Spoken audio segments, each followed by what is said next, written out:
За өглөөний мэндийг дахин хүргэе. Улаанбаатар хотод 9 цаг 10 минут болсон байна. Өнөөдөр 2027-25 оны 9 сарын 17-ны лав гараг.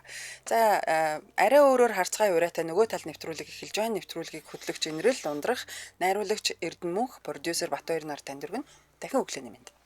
За та бүхэндээ энэ өдрийн өглөөний мэндийг хүргэж байна. Тэгээд одоо нөгөө тал нэвтрүүлгээрээ дахин уулзж байгаадаа баяртай байна. За баярлаа.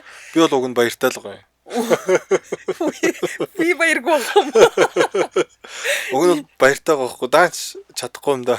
Юу гэж үгүй чаддаг шүү дээ одоо ягаад. За өнөөдөр бид нэр дэлхийн хамгийн их мөнгө эргэлдэж байдаг салбар болох видео тоглоомын талаар ярина. Ер нь бол нөгөө тал нэвтрүүлгээрээ бид энэ 9 сард бол мөнгө хаана эргэлдэж байна, мөнгө хаана үнэртэж байна, яг тэр салбарыг тэр одоо үнэртэж байгаа газруудыг ярьж байгаа. Тийм. За ер нь видео тоглоомын зах зээл жилдээ 300 тэрбум доллар эргэлдэж байдаг юм маш том зах зээл юм байна. За кино урлаг хөгжмийг бол бүр ардаа орхисон байгаа. Дуу хөгжим үүсээд 4000 жил болж байгаа. За кино урлаг үүсээд 140 жил болж байгаа бол энэ хоёроос хамаагүй хойно үүссэн одоо видео тоглоомын салбар ердөө 50 жилийн дотор энэ хоёр салбараа бүр хоош нь хол хаяад одоо мөнгийг бол эргэлдүүлж чадж байгаа салбар юм байна. Энэ талаар ярьж байна.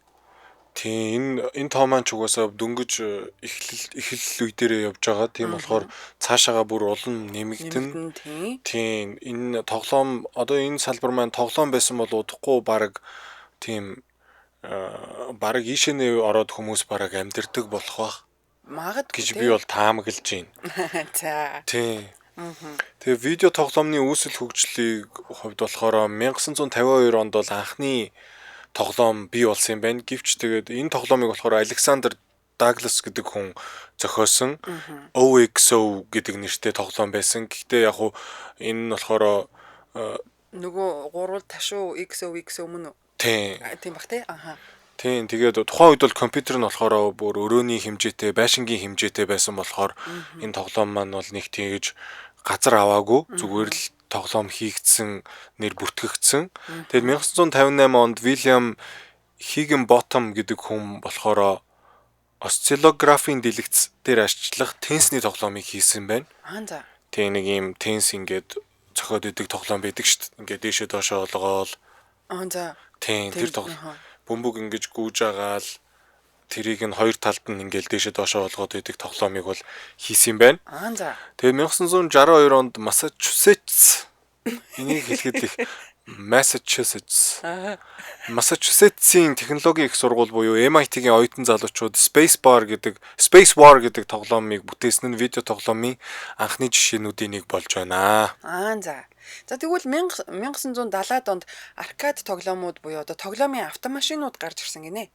Гэхдээ эдгээр чинь болохоор яг ингэж хэлж үгүй. Аркадын анхны тоглоом нь 1971 онд бүтээгдсэн яг Computer Space гэдэг видео тоглоом байсан. 1972 онд Pong гэдэг нэртэй тоглоом бас гарсан. Энгийн хоёр тоглогч хоорондоо өрсөлддөг. Тэгээд энэ аркад тоглоом болохоор ер нь тэр үедээ бол маш их амжилт олсон.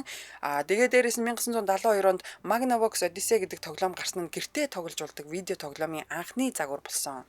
Ер нь яг ингээд аркад тоглоом гэдэг байгаа нь шүү дээ. Заавал нэг газар суйрлуулсан, тэн дээр нь очиж суйрлуулсан газар нь очиж тоглодог. Харин тоглох ёстой. Харин энэ нөгөө Magnavox Odyssey гэдэг тоглоом болохоор гэртээ тоглож болдгороо давуу талтай арай өөр. Би одоо нөгөө нэг Magnavox-ыг нэг Google-д чарлаа л да гэсэн чинь нөгөө жоохон одоо дээр үн Sega шүү дээ, тэ. Жоохон эртний хувилбар нэлээ. Юм шиг төстэй юм бэлээ. Тийм харсан чаа. Тэгээд энэ одоо бас видео тоглоомын салбарт бас томоохон хөгжил авчирсан байна. 1972 онд бүтээгдсэн тоглоом. Тэгээ 1977 онд Atari Video Computer System гэдэг тоглоомын удирдлага гарч ирснээрээ энийг зурагтандаа залгаад тоглодог болсон юм байна. За. Энэ тоглоомын гол онцлог нь болохоор ийм нөгөө нэг ийм тоглоомын тийм кассетууд байдаг шүү дээ. За. Тийм тэрийгээ ингэж солиод тоглоомоо солиод тоглоод авах боломжтой болгоцсон юм байна. Тийм консол гаргаж ирээд. Би миний ойлгож байгаагаар тэгж байна. Тэгээд дараа нь Nintendo гэж тоглоом үйлдвэрлэгч гарч ирсэн. Тэдний болохоор Super Mario, Legend of Zelda гэдэг тоглоомнууд нь бол одоо ерөнхийдөө айгүй алдартай байлдан дагуулж исэн. Тэгээд гэвч 80 оны сүүлээр маш олон компаниуд видео тоглоомын зах зээлд гарч ирснээр одоо хитрхи их өрсөлдөөн бий болж ерөнхийдөө одоо чанар дээрээ анхаарахаа болсноор хүмүүс бол видео тоглоомноос бол залхаснаар бол видео тоглоомын хөгжил маань жоохон уналтанд орсон юм байна. За. Болцсон уу тий? Болцсон. За. Тэгтээ мэдээж тоглоом үйлдвэрлэж байгаа энэ салбартаа оршин тогтнохыг хүсэж байгаа хүмүүс яалаа гэж бууж өгөх үү? Тэ? Тэгээд 1990-ад оноос хойш тоглоом үйлдвэрлэгч компаниуд дүрсний өндөр чанар бүхий 3D мультимедиа график дүрслэлтэй тоглоомуудыг үйлдвэрлэж хөгжүүлж эхэлсэн. Гаргаж хөгжүүлж эхэлсэн. За ингээд нөгөө нэг бидний мэддэг Sega тоглоом байна штэ. Эндээс гарч ирсэн байна. За Nintendo-той өрсөлдөх Sony компани PlayStation-оос гарсан байна. За тэгээд Microsoft Xbox гэдэг тоглоом гарсан байна. Нөгөө нэг аркад гэдэг нөгөө суурин тоглоом байсан шүү дээ. Заавал суурин газар очиж тоглодог. Эсвэл нөгөө зургатан тагил залгаж тоглодог тоглоом гэхээсээ илүү персонал компьютертэй холбож тоглодог одоо компьютер дээр суйрлуулсан ийм тоглоомод илүү хүчээ авч эхэлсэн. Тэгээд аркад машин зургатад залгадаг энэ консолууд 2 жил болоод ер нь техникийн хувьд ч гэсэн хоцрогдоод ирсэн. Тэгээд жоохон хуучраад цаашаа ингээ хөгжүүлэхэд илүү хэцүү болж эхэлсэн. Харин тэр үед бол персонал компьютер гарсан байсан учраас компьютер дээр суурлаад яг хөгжүүлэх боломжтой тоглоомод хүчээ авч ирсэн байна. Тийм. Гэхдээ персонал компьютер ч гэсэн ерөнхийдөө 2 жил болоод ерөнхийдөө хуучраал шинэ гарсан тоглоомнуудыг уншиж чадхаа болоод гацаал тэгээл эхэлдэг. Ерөнхийдөө бүх юм л одоо технологийн хөгжил хурдсах тусам баг одоо жил болоод ерөнхийдөө шин юмнууд гарч одоо iPhone л гэхэд одоо жил болгоно л яаж вэ? Шинэ хөлбөрийг гаргаж байна. Тэгэхээр нөгөө шинүүд нь гарч ирэхээр хуучин хүчин чадал нь барахаа болоод байгаа шүү дээ. Тийм учраас шинэ. Гэхдээ нэг персонал компьютерийн нэг давуу тал нь нөгөө соёлж болдог тий. Тэгээд бас сая нэр ерөнхийдөө Apple компани маань өөрсдөө шинэ загвараа гаргахад хуучин юунуудаа одоо шинэ үйлдлийн системээр албаар тэгж гацаадаг гэдг нь баригдсан юм байна уу? Тийм баригдсан. За. Тэгээд 2000 он гарснаар интернет модонд орж онлайн сүлжээгээр одоо интернетд байгаа бусад тоглогчтой тоглох тийм сүлжээгээр тоглох тийм давуу талууд үүссэн. Тийм. Тэгээ нэг тоглоомонд энэ болохоор Counter Strike гэдэг би бол миний санаж байгаагаар бол тийм байна. Би 2000 онд яг Counter Strike-ийг бол тоглодог байсан. Холбож байгаа. Тийм. Тэгээд цаг нь эхлээд чинь 2000 ойлоо да. Тэгээд сүүлдээ 1000 болсон. Олон PC-нүүд нэгдээд. Тэгэл 30 минут тоглоход 500 төгрөг. Тэгэл ангийнхаа хүүхдүүдээс 500 төгрөг асуугаал. Тийм. PC-нд бол үнжих тийм хэмжээний мөнгөтэй байсангүй. Нэрээд бас цаг нь 500. Тоглож байгаа хүмүүсийг ингэж харж л явж илаа. Тэгээд 2007 оноос ухаалаг утаснууд зах зээлд гарч ирснээр гар утасны хөгжил эрс төргсөн. Тэнгуут заавал компьютер ашиглахгүйгээр утсаараа бол тоглох боломжууд нэгдэж эхэлсэн байгаа. Компьютер утас зэрэг төхөөрөмжүүдийн график дүрслэл эрт сайжирснаар virtual reality буюу хийсвэр бодит байдлын дүрслэл нь хөгжиж сүүлдээ бүр химэл оюун ухаан ашигласан технологиуд нэвтэрснээр тоглоомын хөгжил өнөөдрийн түвшинд хүрсэн байна. За тийм бахнэ. Эсвэл нөгөө PC тоглоомын үед те би хэм байла чи ямар байлаа гэсэн чи одоо видео тоглоомын ертөнд юунаас эхэлж яаж өгцнийг бид нэр сая танд ярьж өглөө. Одоо тэгвэл гол юм руугаа оръё. Мөнгө штэ. Мөнгө ерөөсөө л мөнгө ярьж байгаа. 2025 онд дэлхийн видео тоглоомын зах зээл дээр жил болгон 10 орчим хувийн өсөлттэй энэ үнэн явсаар хагаад $300 тэрбум төрсөн гин. Видео тоглоомын зах зээлийн одоо мөнгө эргэлдэж байгаа мөнгө нь. Энэ орлогын тал хувь нь буюу $150 тэрбум нь нөгөө мобил геймнүүд одоо утасны гейм гар утсанд зориулсан тоглоомын зах зээлээс орж ирж байгаа. Одоо бол гар утас хүн болгоны хэрэглээ шүү дээ. За тэгээ өөрөөр хэлбэл iOS, Android зориулсан тоглоомууд $150 тэрбум бүрдүүлж байна гэсэн үг. За энэ зах зээл дээр одоогийн байдлаар Хятад улс тэргүүлж байгаа. Тэгээд Америк нэгдсэн улс, Зүүн өмнөд Азийн орнууд хамгийн их хэрэглэгч нар нь байдаг гэсэн байна. Хятадын хүн амч угаасаа их хэрэг хүлээ, тэндгийн гар утасны хэрэглээ ямар үлээ, энэтхэгтэй харьцуулахад те илүү олон гар утас хэрэглэж байгаа. Тэгэхээр ер нь хамгийн их хэрэглэгч нь Хятад, тэгээд Америк, Зүүн өмнөд Азийн орнууд утасны тоглоомыг ашиглаж байна. Тийм. Тэг яг PC-ний тоглоомнууд ч гэсэн одоогоор болохоор модноос гараагүй хിവэр байгаа. Хэдий утасны тоглоомнууд одоо ингэж хүч дөрөн орж ирсэн ч гэсэн. Тэгээд үүнийг болохоор hardcore gamers буюу монголоор бол улаан PC-чд гэж нэрлэдэг байгаа. Тэгээд Counter Strike болон одоо Dota тоглодог хүмүүс байна. Тийм. Улаан PC тоглоомноос жилд дунджаар 60 тэрбум доллар орж ирж байгаа юм байна. Дээр нь мэдээж консол тоглоомнууд байгаа. Энэ зах зээл дээр PlayStation 5 гарчихсан, Xbox гэж бас байгаа, Nintendo Switch гэж бас байгаа. Энэ тоглоомын чанар, график дүрслэл өндөртэй бас нэг 60 тэрбум долларын зах зээл юм байна. Эцэст нь үүлэн технологи буюу cloud одоо тийм cloud space-үүдийг одоо cloud storage гэх юм уу да, онлайн storage-ууд тоглоомууд буюу cloud gaming, cloud game streaming тоглоомууд гэж байна. Энэ нь GeForce Now, Xbox Cloud, PlayStation Now гэсэн тоглоомууд юм аа. Энэ төрлийн тоглоомууд нь одоогоор 2 тэрбум долларын орлого олж ирж байгаа юм байна. 5 жилийн дараа гэхэд 2030 он гэхэд 21 тэрбум хүрнэ гэсэн тооцоо байгаа юм байна. За. Өстө хүчээ авч хөгжиж байгаа юу вэ те. За тэгвэл модонд ороод байгаа e-спортыг орхиж болохгүй. E-спорт те. E-sports and competitive gaming тэмцээнүүдийн тухай одоо жоохон танилцуулж өгье. League of Legends World Championship гэж тэмцээн байт юм байна.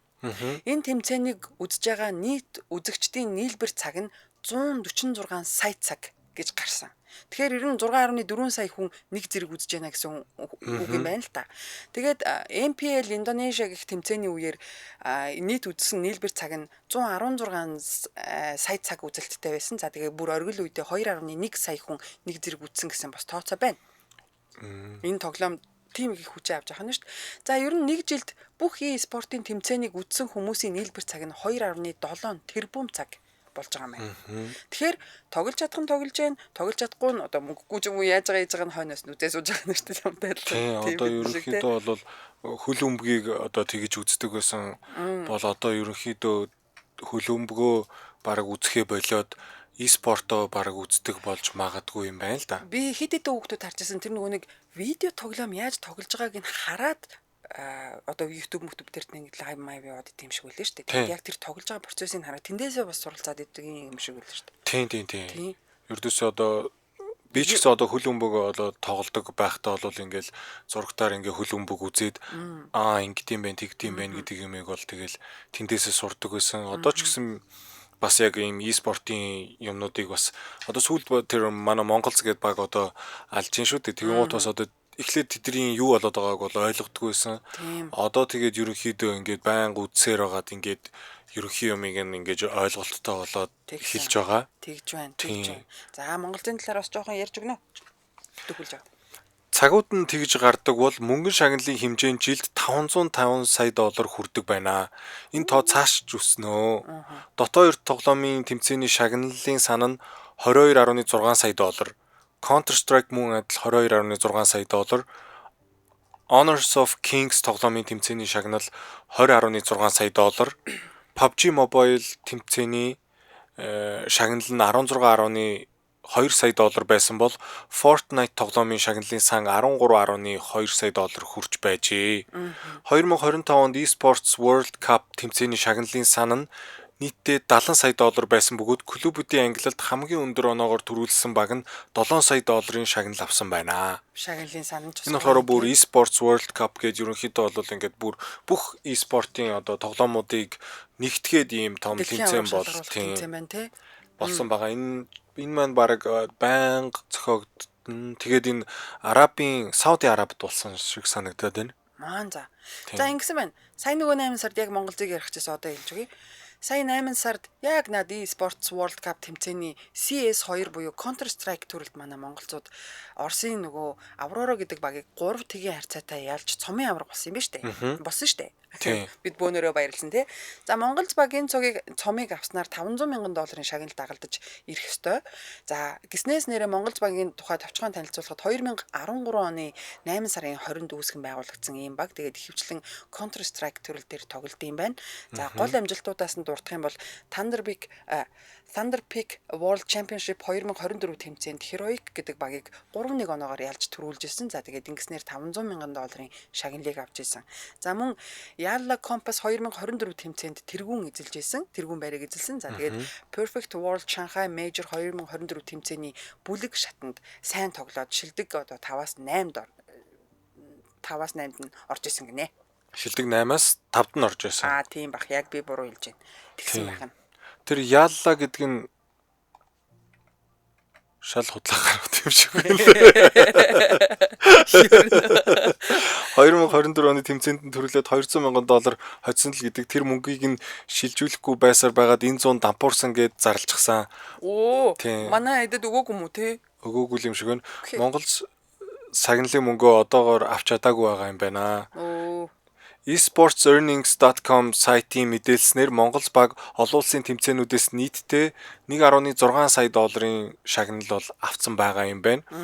2024 онд Монгол багийн CS2 төрөлд орлогын хэмжээ ойролцоогоор $1 сая байсан гэж ggscore.com сайтад мэдээлсэн байгаа юм байна. Одоо тэгэл e-спортын компьютерт онтоод байна гэж бас хамаагүй хэлж болохгүй юм шиг байна шүү дээ. Энэ чигээр энэ чи e-спорт гэдэг. Спортын захим. Яг бас тэр болгоно тэгээд ингээд амжилт үзүүлээд байх уу гэдэг нь бас асуудалтай л да. Тийм л баг. Гэтэ ер нь байнга дасгал энэ төр нөгөө бэлтгэл хийдэг байлгүй дээ. Дасгал нь ч юм бэлтгэл хийдэг. Одоо жишээ нь ихэд одоо дэлхийд даяар зөндөө л олон одоо дуучин хамтлагууд байгаа ч гэсэн яг бүгд яг тийм Blackpink шиг хамтлаг байж чаддгүй шүү дээ. Яг тэрнтэй л ижлэгэн гэж би бодож байна. За, ер нь энэ видео тоглоомын салбарын гол төлөөлөгч нь Хятадын Tencent гэдэг компани байна. Tencent гэдэг нь цент гэдэг үгний нийлбэр шиг ингээд бичигдсэн байх шүү. Тэгтээ 10 цент гэсэн утгатай үг юусоо биш гинэ. Харин хятадаар маш хурдан мэдээлэл гэсэн утгатай Тэншүүн гэдэг үгний орчин үеийн дуудлага нь Tencent гэж байна. За энэ Tencent компани 2015 онд бүтээж гаргасан Honor of Kings гэдэг тоглоом нь богино хугацаанд асар олон хэрэглэгчтэй болсон. Тэгээд Хятадын хамгийн алдартай гар утасны тоглоомоор шалгарсан. Ер нь 1 жилийн дотор идэвхтэй хэрэглэгчийн тоон 163 сая гин. 1 жилд хэрэгжилж байгаа хүмүүсийн тоо. Одоо бол Honor of Kings тоглоомыг дэлхийн хэмжээнд өдөр болгон 3.2 сая хүн идэвхтэй тоглож байгаа. Дийлэнх нь ер нь хятадууд байх л да. Гэхдээ л өндөр тоо штэ. Штэ. За тэгээд Tencent бол бас нэг өөр зүйл зохион бүтээсэн WeChat-ыг зохиосон компани гинэ. Тийм. Tencent ч баг одоо тэр нэг хотоо хятадын нэг юм хотыг баг ингээ хөгжүүлж байгаа гэх юм одоо нэг тийм байрладаг газраа тэр headquarters нь байдаг тэр хотынхоо ер нь бол технологийн баг хятадын номер 1 компани баха. Тийм баг. Угаасаа энэ видео тоглоомын салбарын гол төлөөлөгч гэж штэ. Дэлхийд ч ер нь цоройж явж байгаа бах. За, Tencent-ийн захирал нь Хятадын хамгийн баян хүний жагсаалтанд штэ. Ер нь л 1 2 гэлжил дараалал 1-р ойр 2-р ойр гээл ээлжлээл үжидэг Хятадын хамгийн баян хүн гэж. Тэгээд видео тоглоом нь хүний тархинд сайн нөлөөтэй. Видео тоглоом нь хүний анхаарал төвлөрөл, гар нүдний зохицол, логик сэтгэлгээ, холбоо хамаарлыг ойлгох чадвар, стратеги сэтгэлгээ, төвчээр шийдэмгий байдал зэргийг хөгжүүлдэг гэсэн судалгааг тоглоом үйлдвэрлэгч нар хийжээ. Өөрсдийнхөө төлөө. Өөрсдөө хийгээд байна. Нүдний хараа муудах гэдгийг нь бол за бид оруулаагүй байна. Нөгөө талаас нь эмчнэр ангаах ухааны салбарын талаас мэдээллийг тун удахгүй хүргэе. Энд төр завсарлаа. Нэвтрүүлгийн дэмжин ажиллагчтай танилцуулъя. За манай нэвтрүүлгийн дэмжин ажиллагч Unitel. Гар утсаа шинжилээд таблет 99% оф урамшуулалт оролцоорой. Та Unitel-ийн салбар болон Tokyo App-аас хүссэн гар утсаа лизингээр аваад 7 хоног бүрийн лавг гарагт болох Apple, Huawei, Samsung брендийн таблетуудыг ердөө 1%-ийг нь төлөөд урамшуулалд оролцох боломжтой. Бүх операторын хэрэглэгч Tokyo App-аар 10 сая хүртэлх зээлийн эрхээ онлайнаар шийдүүлээрэй. Урамшуулал 9-р сарыг дуустал гэж байна. За тэгээ танд зориулаад Unitel-ийн богинохон шторкийг сонсгоё. Гар утсаа шинжилээд таблет 99% оф урамшуулалд оролцоорой. Та Unitel-ийн салбар болон Tokyo аппликейшнаас хүссэн гар утсаа лизингээр аваад 7 хоног бүрийн лав гарагт болох Apple, Huawei, Samsung брендийн таблетуудыг ердөө 1% үнээр авах урамшуулалд оролцоорой. Бүх операторын хэрэглэгч Tokyo аппликейшнаар 10 сая хүртэлх зээлийн эрхээ онлайнаар шийдүүлээрэй. Урамшуулал 9 сарыг дуустал. За баярлаа. Манай нэвтрүүлгийн дэмжин ажиллагч Unitel байлаа. За энд нэг 2 комментиг онцолчихъя. Монголд баг уржигдраас дэлхийн чансааны 1 төчгөж байгааг нөгөө Counter Strike-аар төрөлд явдаг гэсэн шүү дээ. За тэгээд Tencent бас IP үйлчилгээ үзүүлдэгэ гэж үтсэн байна шүү. За тэгсэн чинь ингэнэ Tetris-ээс өөр тоглоом тоглож үзээгүй ээжж Монголын тоглолтыг чухам үзэж байгаа. Өчигдөр үзэж байгаад унтчихсан байна лээ. Юу болсон бол гэсэн байна уу? Хоцсон бэлээ 3-1-ээр. Тийм үү? Хоцсон гэсэн мэдээлэл би харсан. За. Тэгээд дараагийнхаа шат руу шалгарсан бэлээ. Муу мундаг. За тэгээ Монголынхын амжилт төсөө ер нь дэлхийн хэмжээний шилдэг багуудын тоонд ороо яваад иш чансаагаараа нэгдэх гэхээр чинь тий. Тийм ерөнхийдөө бол одоо ингээд Counter Strike тоглоомын одоо оргилд нь гарчлаа. Саяны хэдэн тэрбум 60 тэрбум доллар болдог лөө баг. Их мөнгө олдог Тэр салбар. 60 тэрбум доллароос шагналын сандаа хэдэн саяыг зарцуулаад илээ сая. 22.6 сая долларыг шагналын сандаа зарцуулж байгаа байхгүй. Өөрөөсөө болохоор Тэгээд эндээсээ 7 саяыг нь ялагчтай өгөөдсөн биз дээ. 22 сая долларын шагналын сан гэдэг чинь нийт одоо нөгөө 1 2 3 дэд байруудаа өгөх шагналын сан. бас тэр жил тойроод явагдаж байгаа бүх тэмцээнүүд байх гэж би бодоод байна. Тийм үү тий. PC тоглоомд жилд дунджаар 60 тэрбум доллар юм байна. PC дүү. Тийм. За дараа чи сайн нөгөө нэг тоглоом ингээ хөгжүүлээд байна, логик сэтгэлгээ, стратеги сэтгэлгээ, анхаарал төвлөрлийг хөгжүүлж байна. Гэхдээ энийг тоглоом үйлдвэрлэгч өөрөө ингээд хийсэн судалгаа юу штэ гэдээ хэлсэн штэ тий. Тэгвэл манай эмчнэр ангаахын салбарын мэрэгчлэтнүүд арай өөр зүйл ярьж байна. Видео тоглоомонд улаарснаас болоод хүмүүс нойргуудж байна. Ядаргаанд орж байна. Ер нь бол энэ бол анхны одоо эмгэг шинжин юм байна л да. Тэгээ улмаар бүр галзуураад амиа хорлох тохиолдлууд ч гэсэн гарсан. Амар тоглоомууд байсан штэ. Нөгөө нэг Оросын ямар нэг тоглоом билээ. Тэр бас нөгөө хүүний хүүхдүүдийн аминд бас нэлээд онцлог хүрсэн баг тий. За одоо бол дэлхийн бараг бүх хотын галзуугийн эмнэлэгт видео тоглоомын тасаг байгаа. Энэ нь бол энэ тоглоом ер нь хүмүүст сөргөөр нөлөөлөд байна. Саяны судалгааны эсрэг жоохон мэдээлэл өгөөд байна шүү дээ. Гараад байна шүү дээ. Бүр хэд хэдэн бичлэг одоо интернетээр явж байсныг би бол санаж байна. Нөгөө видео тоглоомын компьютерын унтраагаад эсвэл интернетийн хураагаад авчихар хүүхдүүд бүр ингэж яаж галзуурж ээж автаа ууралж байгаа талаар тийм бичлэгүүд нэг хэсэг бас үнээр явлаа шүү дээ. Хүүхэд тоглоомонд донтчлоо, донтолтойроо их байна. Бүр ингэж дийлэхгүй байна гэд дотоод гадаа тийм бичлэгүүд яваад байсан шүү. Бүр манай Монголыг ч гэсэн зөндөө байсан. Тийм. Гэхдээ тэр яг уу тэр тухайн гэр бүлийн л асуудал байх л та. Түүнээс биш одоо бүх гэр бүл одоо яг тэгж хүүхдээ тэгж тиймэрхүү байдалд хүрэхээр тийм оюун ухааны төвшөнтэй биш байгаа. Тийм л дээ. Тийм. Гэхдээ ер нь бол одоо завгүй эцэг их байгаад яг шилжилтийн насан дээр хүүхэд тэр тоглоомонд донтоод байгааг нь бол мэдгүй өнгөрчээж болно те. Тийм бас яг тиймэрхүү тохиолдол байж болно. Тийм. Тэгэхээр ер нь бас аль аль нь анхаарах хэрэгтэй байх. За тэгээд ер нь зөвхөн компьютер тоглоом болоод өөр юу ч ихэ байсан хүүхдүүдтэй бол эцэг их нь хүмүүжүүлэх аргаа олохгүй сүулдэ ингээд тоглоомын тасгийн тэ галзуугийн эмнэлгийн тоглоомын тасгуудад хэвтүүлэх хүртэл тохиолдол гарч байгаа. Тэгээ ер нь бол хүүхдээ сэтгэл мэдрэлийн эмнэлэгт хүчээр хүргэж хэвтүүлсэн хэд хэдэн тохиолдлыг би бол яг мэдчихэв. Тэгэхээр энэ анхаарах хэрэгтэй баг. Яагаад ч юм энэ электрон тоглоомнууд маань бол бас нөгөө талаараа тоглоом биш шүү. Тэгвэл ер нь штэ.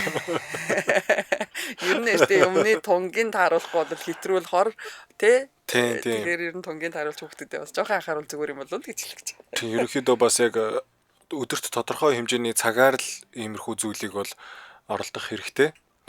Зөв. Тийм бүх цаг үеийн туршид хамгийн өндөр орлого олсон видео тоглоом нь GTA 5 буюу Grand Theft Auto 5 гэж тоглоом байдаг. Тэгээ GTA 5 нь анх 2011 оны 11 сард танилцуулагдаж 2013 оны 9-р сард худалдаанд гарсан. Анх PlayStation болон Xbox зориулсан хувилбар нь гараад 2015 онд personal computer буюу PC-нд зориулагдсан хувилбар нь гарсан. Энэ тоглоом 2025 оны байдлаар 200 саяас олон хувь борлогдож 10 тэрбум долларын давсан ашиг олсон байна. Энэ бол Холливуудын хамгийн шилдэг киноноос ч давсан ашиг юм аа. Бүх цаг үеийн хамгийн их орлого ашиг олсон киногоор Avatar хэмээх кино байдаг. Энэ кино нь болохоор 2009 онд 237 сая доллараар бүтээгдэж гарсан цагаас хойш 2.9 тэрбум долларын орлого олсон гэж байгаа. За бүхэлчлээд 3 тэрбум гэж үзэж болох байхгүй. Тэгсэн чинь GTA 5 13 онд ороод гараад 10 тэрбум доллар дэлхийн хамгийн шилдэг киноноос 3 дахин илүү орлого олсон байгаа юм. Гэхдээ GTA 5 өөрөө ч бас хямдхан босоогүй 265 сая доллараар бол бүтээгдсэн юм байна. Бүх цаг үеийн орлогоороо тэргүүлж байгаа киноны орлогыг 3 давчлаа ш тий. Тэр одоо хүмүүс ерөнхийдөө бол кино хийхгүй гэсэн үг шүү дээ. Оо за арай хийн штэ. Хийлгүй яа. Бүгдээрээ видео тоглоом хийгээд унна гэсэн үг үстэй энийг. За кино гарах хэвээр. Яг тэр ноу хау нь айгу хэцүү байх л та. Хэцүү л баг. Тийм. Тийм баг. За тэгвэл 2020 онд 2012 онд Call of Duty гэж тоглоом гарсан. За энэ тоглоомын Black Ops 2 хувилбар нь гарах үед эхний 24 цагийн дотор гарсан даруйдаа л 24 цагийн дотор $500 сая борлуулалт хийсэн гинэ. Энэ бол тухайн үед хамгийн амжилттай нээлт болж исэн нэг өдрийн дотор 24 цагийн дотор хагас тэрбум доллар олно гэдэг бол үнэхээр том амжилт авах гэж би бодож байна. За тэгээд одоо бол дэлхийн хамгийн олон тоглогчтой тоглоом нь нөгөө Minecraft гэж тоглоом байгаа маань. Энэ тоглоомыг 2009 онд анх танилцуулж ирсэн. Тэгээд туршилтын бета хувилбар нь худалдаанд гарснаас хойш яг өнөөдрийг хүртэл хүмүүс яг энэ хувилбараар нь тоглож байгаа. Тэгээд 300 сая хүн өдөр болгон тоглож байна. Чи энэ Minecraft чи ер нь хэр видео тоглоом тоглолт юм? Би ер нь надад видео тоглоом тоглох боломж ердөөсөө амьдралын минь туршид гарч байгаагүй билээ. PC тоглосныг тооцоолоо. Би бас тэгээд нэг тийм удаан одоо PC-нд ингээл хонох гэж байдаг байсан шүү дээ. Би тэгэл хонохгүй л ингээл ороод тэгэл нэг 2-3 цаг тоглоод тэгэл ерөөхдөө миний ер нь ингээд юу батарей дуусчдаг байхгүй. Тэгээд гэрлүүгээ харих юмсан ингээд бодсон чинь хаалга ингээд гаднаас нь цагдаа тэгээд хаалга гаднаас нь цоошлоо явчихдаг. Тэгээд өглөө 8 гэж эртлэн тэгээд тэнцээ ингээд бүр хийх юмгүй сууж исэн би. PC-нд үү? Тий. Оо цаг по. За. Тий. Ямар гонигтай түүх. За гэхдээ видео тоглоомод одоо тий салшгүй нэг хэсэг болчиход байна нэг юм. Тий. Одоо л компьютер график дүрслэл нь хөгжөөд видео тоглоомод мундаг гоё болцоод байгаа болохоос ш ер нь бол Tetris ч гэсэн тухайн цаг үедээ маш их алдартай тоглоом байсан шүү дээ. Тийм штэ. Tetris яг үнэн тийм штэ. Тийм. Tetris тоглоомыг Зөвлөлт холбоот улсын программист Алексей Пажитнов 1984 онд зохиосон. Тэрээр Москвагийн шинжлэх ухааны Академийн компьютерийн төвд ажиллаж байхдаа Electronica 60 гэдэг компьютер дээр анхны хувилбарыг бичсэн. Тоглоомын нэр нь грек хэлний тетра буюу 4 гэсэн үгнээс гаралтай. Учир нь бүх дүрс 4 нүднээс бүрддэг ба түүний дуртай спорт буюу теннис гэдэг үгнээс санаа авч Tetris гэж нэрлэжээ. Тетра исэмэнд тетра. Тэгээд энэ тоглоом Зөвлөлт холбоот улсаас Европ руу нэвтэрч дараа нь дэлхийд даяар тарж бүх цаг үеийн хамгийн алдартай хамгийн олон хувилбар гарсан тоглоомуудын нэг болсон. Үнэн. Тэгэл Оросууд яаж хийж байгаа л тэгэл бүх юмд тэгэл байж л ах юм те. Тийм. Угаасаа тэр үедээ хүчрхэгч бүрэн байсан, мөнгө санхүүж сайн байсан, мундаг хүмүүс ч их байсан бах те. Тетрисийг бол тоглож үзээгүй юм байхгүй бах чи тоглож исэн. Тоглож исэн. Tetris чинь нэг юм бас юм утас шиг нэг юм төхөөрөмжтэй байдаг гэсэн шүү дээ. Янз янзын төхөөрөмжтэй болсон. Одоо ч гэсэн Tetris хിവэрэ байгаа. За, Зөвлөлт холбоот улсад хувийн бизнес яг тухайн үед бол хориотой байсан. 1984 онд Tetris зохиогдсон гэсэн шүү дээ сая. Тэгвэл яг энэ үед бол нөгөө нэг хувийн бизнес хориотой байсан. За тэгээд зохиогч өөрөө тоглоомоо худалдаалж болж чадаагүй. Харин зөвлөлтийн Elorg буюу Electronorg Technica гэдэг байгууллага өөр дээрээ лицензийг нь аваад гадаад орнуудад тарах эрхийг нь одоо өөр дээр авч чадсан. За ингээ 1980-ад оны сүүлээр Tetris-ийн эрхийг авахын төлөө бүр хэд хэдэн компани өрсөлдөж эхэлсэн. Хүчээ аваад байгаа тоглоом, сайхан тоглоом байна гэд. За ингээд Английн Mirrorsoft, Америкийн Spectrum Holobyte компаниуд компьютерийн хувилбарын эрхийг нь бол худалдаж авч чадсан. За ингээд Tetris маань компьютер дээр одоо PC дээр тоглох боломжтой болсон байна. Харин гар тоглоом консол дээр гаргах эрхийг нь хэн авах нь тодорхойгүй байсан учраас том маргаан үүссэн. Компаниуд бас дахиад хоорондоо өрсөлдөж байгаа. Сүүлдээ бүр шүүхт хэлцэж эхэлсэн гинэ энэ эрхийн төлөө. Тэгээд 1989 онд Nintendo компани Game Boy гэдэг жижиг гар тоглоомыг шинээр танилцуулахдаа дотор нь хэд хэдэн тоглоом хийсний дунд Tetris байжсэн. Тэгэхээр одоо саяны бидний нөгөө тоглож үзсэн гар тоглоом дотор Tetris байсан. Түүний эрхийг бол Nintendo 1989 онд авч чадсан байна. Ингээд Tetris дэлхийд даяар тесрэлтийгээд олон сая хүний халаасны жижигхэн тоглоом болж чадсан. Ер нь бол жижигхэн дэлгэцэн дээрээ хөөрхөн Tetris-аа хараад тоглоо суудаг хүмүүсийн тэмдгүүл болсон гэсэн үг байна. Тоглоом нь дэлхийд даяар халаад байгааг мэдсэн тоглоомын зохиогч Алексей Пажитнов олон жил тоглоомноосоо ямар ч ашиг орлого авч чадаагүй юм байна. 96 онд Elorg компанид өгсөн 10 жилийн лицензний гэрээ дуусч Алексей Пажитнов Америк руу цагаачлан гарснаар Tetris компаниа байгуулж бүтээлээсээ албан ёсоор ашиг орлого хүртэж эхэлсэн юм байна. Тэр цагаас хойш Tetris тоглоомын 200 гаруй өөр хувилбар гарсан ба орчин үед ухаалаг гар утаснаас эхлээд PlayStation, Xbox хүртэлх бүх төхөөрөмждөр Tetris тоглох боломжтой болсон байна. Энэ тоглоомыг тоглож байхад хүний тархины хээ таних чадвар сайжирдаг гэж үзсэн байна. Үнэн бах те. Эсвэл тоглоом зохиогчд өөрсдөө гаргасан юм бол Nintendo гаргасан юм бол гэх. За энд нэг яагаад нөгөө нэг бисэнд цоожлд юм болоо гэд юу ярьж ин комментууд явсан байна. Тэгсэн чинь тэр маань яаж үргэлжлэж байгааг гэсэн чинь нэгдүгürt нь хууль бус байсан. Гин хоёрт нь болохоор цагдаа нь өөрөө цоожлоод хөөгд явуулах ёстой штэ гэд хүн битсэн чинь эзэн нь өөрөө бүр цагдаа хүн байвал яах вэ? Гэсэн коммент. Гэсэн. Ой, энд чиний таньдаггүй юм шүү. PUBG тоглолт юм байж яага хот яриад байна гэсэн шүү дээ. Юу? Чамаг. PUBG ер нь бол тоглоно. Би одоо надад бүр PUBG-га тогломоор л байна. Гэхдээ тэгээд PUBG тоглох зав гарахгүй байна. Би бас PUBG тоглож үзег байхгүй юу ер нь. Сургийн сонссон тэгээд нэг хэсэг чинь бас нэлээд хүмүүс ингээд тоглоод тийм 2 3 жил болцсон одоо. Тийм. Тэрний нэг тэр хөөхөн хэсэг нь тэр хайруулын тавг аваад наашаа яамаа тэр нэг эрэгтэй хүндэнд галтгооны тэгээ бүр хайруулын тавг маа гэсэн юм яриад тахаар тэр бүр надад айгу хөөхөн санагдсан шүү дээ. Их сонирхолтой тоглоом. Тэр болохоор нөгөө зевс хайруулын тавгаар бас ингэж хүн цохиж алж болдог байхгүй. Зевсэг бүр хүнөг зевсэг юм уу? Тийм. За тэгвэл дараагийн бас нэг хийт тулсан тоглоом нь нөгөө Nokia-гийн могоо байна штэ. Snake. Анх 1997 онд Финляндийн программист Танели Арманто гэж хүн зохиосон юм байна л та. Тэгээ Nokia компани яг өөрийнхөө 6110 гэдэг серийн гар утсан дээр энэ Snake-ийг суулгаж худалдаанд гаргасан. Энэ могоо тоглоомыг сануулхад байна штэ. Тоглогч нь жижигхэн могоог өөрөө нөгөө нэг товчлуураараа удирдаад могоо идж байгаа нөгөө цэг идэх болгондоо сунана, урт болно. Тэгээд өөрийгөө идэх юм уу хазах. За тэгээ нөгөө хан мөрөх юм бол үхэх нь. Тэгээ ер нь бол урт болох тусмаа удирдахад илүү хэцүү болдог ийм тоглоом байсан. Тоглож исэн те. Тийм. За ер нь бол ингээд сонсоход их хялбархан байгаа юм шиг мөртлөө хүмүүсийг донтуулаад исэн. Үнэхээр сонирхолтой тоглоом байсан. За тэгээд донтуулж исэн учраас дэлхийд даяараа алдарсан. За 2000-аад оны ихээр бол Nokia өөрөө дэлхийн гар утасны зах зээлийг бараг ганцаараа бүхэлдэн эзэмжсэн ийм компани.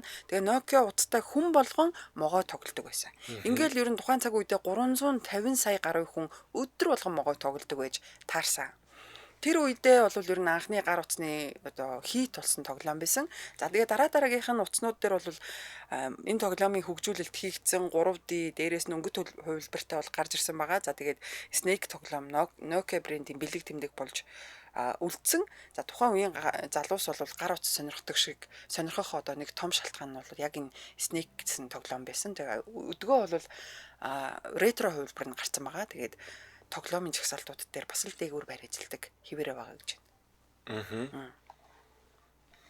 Тэгэд 1982 онд Atari компани нь ET буюу Extraterrestrial гээд тоглоом хийсэн нь борлогдоогүй юм байна.